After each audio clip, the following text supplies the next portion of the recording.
Hola gente, mi nombre es Luis Benavides, vengo a hablarles nuevamente de IntelliJ. Esta vez vengo a hablarles un poco de algunos features que me funcionan en el día a día en la generación de un proyecto especialmente de Spring Boot. Bueno, como ven, en un principio tengo lo que es una estructura base de Spring y tengo un modelo de tipo usuario. En este caso, nos faltan algunos métodos que son bastante comunes al momento de generar un modelo, que son los constructores, los getters y los setters, el toString, el equals y hashcode. En este caso, como les comento que son bastante comunes, el IDE nos puede ayudar para generarlos. Si yo le doy Command N o Alt Insert, en el caso que estés usando Windows o Linux, te da este pop-up que te da varias opciones. En el caso de que quisiera hacer un constructor, aquí me aparece este pop-up nuevo con las opciones que yo quisiera agregarles como parámetros a este constructor. En este caso, si le doy Select None, me crea un constructor vacío.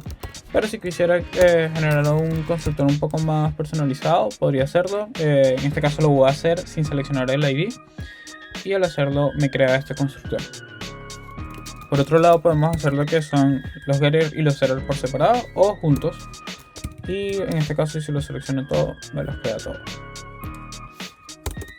Por otro lado, podríamos también hacer lo que es el equals and hashcode. En este caso me aparecen algunas opciones. En este caso yo prefiero dejarlos por defecto y me ha funcionado bien. Acá me queda todo. Y por último está lo que es el toString. En este caso me pide cuáles son los valores que quisiera agregar y ahí los agregué todos. Entonces, como ven, generé un poco más de 60 líneas en 2 segundos. Bueno, por otro lado, como por buenas prácticas de Spring, generalmente uno hace como la capa de negocio en la parte de servicios, en el paquete de servicios. Entonces aquí yo tengo una interfaz que aplicaría para hacer este servicio. Aunque sería un poco tedioso la parte de tener que ahora hacer la clase que lo implemente y genere todos sus métodos. Entonces, para evitarnos esto, si yo le doy al user service option enter o al enter en el caso que estés usando Windows o Linux y le das implementar interfaz, él te pregunta cuál es el nombre que le quieres agregar a esta implementación y al darle OK te dice cuáles son los métodos que tienes que implementar.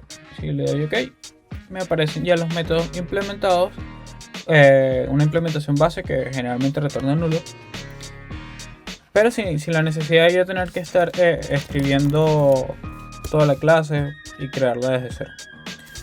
Aunque por otro lado, si nosotros agregáramos un método nuevo, por ejemplo, vamos a agregar un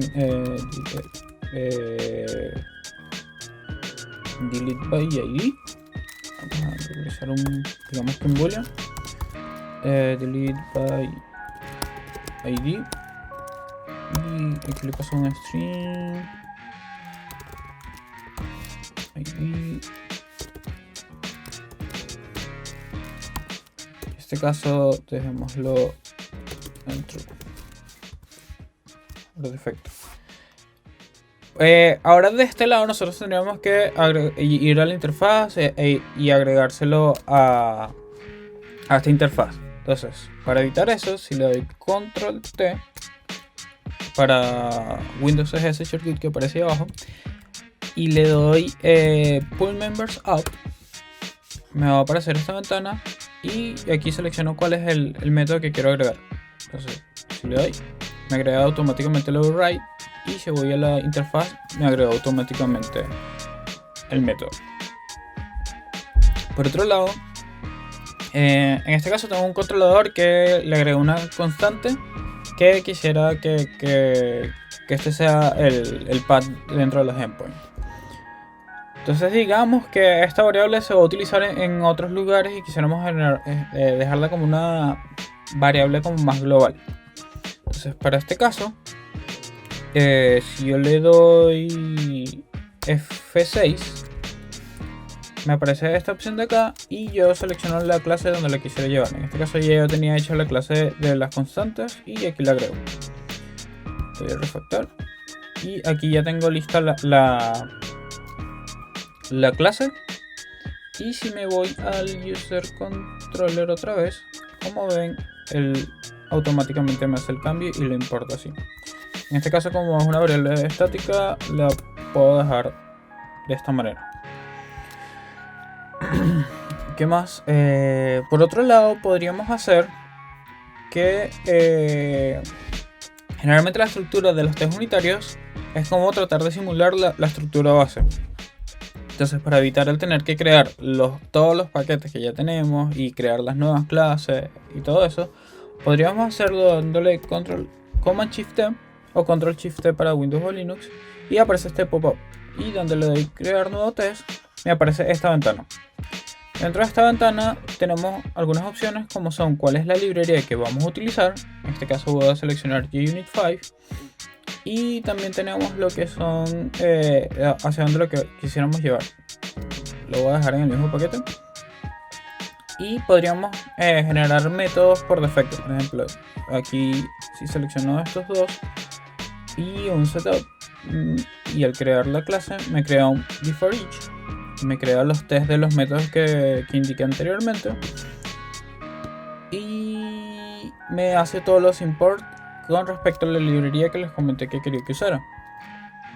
En el caso de que quisiéramos agregar un test nuevo, le doy Command N y me sale la opción para generar un método nuevo. En este caso,